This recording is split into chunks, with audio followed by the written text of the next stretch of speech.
ముందుగా బాండిల్లో ఆయిల్ వేసుకొని మినపప్పు, శనగపప్పు, ఆవాలు, జీలకర్ర, ఎండుమిర్చి, వెల్లుల్లిపాయ, పచ్చిమిర్చి వేసుకొని వేగనివ్వాలి. 2 నిమిషాలు అయిన తర్వాత ఆనియన్స్ వేసుకోవాలి. ఒక చిన్న సైజు 2 ఆనియన్స్ వేసుకొని బాగా కలిపి ఈలోపు మజ్జిగ కలిపి పెట్టుకోవాలి. మజ్జిగ పులుసుకి 5 మినిట్స్ ఉల్లిపాయ వేగిన తర్వాత కరివేపాకు వేసుకోవాలి.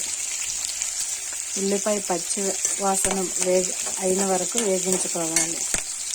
ఉల్లిపాయ బాగా వేగకూడదండి, లైట్గా పచ్చివాసన పోయేంత వరకు వేగించుకోవాలి. తర్వాత కొంచెం పసుపు వేసుకోవాలి. తర్వాత తగినంత సాల్ట్ వేసుకోవాలి. కొంచెం కారం వేసుకోవాలి. ముందే పచ్చిమిర్చి వేస్తాం కాబట్టి కొంచెమే కారం వేసుకోవాలి.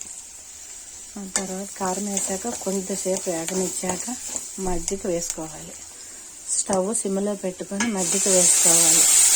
తర్వాత వెంటనే కట్టేయాలి. మజ్జిగ విరిగిపోకుండా ఉండటానికి వెంటనే కట్టేసి కొత్తిమీర వేసి కట్టేయడం. అంతవరకే టేస్టీ అయిన మజ్జిగ పులుసు సూపర్గా ఉంటుందండి. ట్రై చేసి చూడండి. నచ్చితే ఒక లైక్ చేయండి.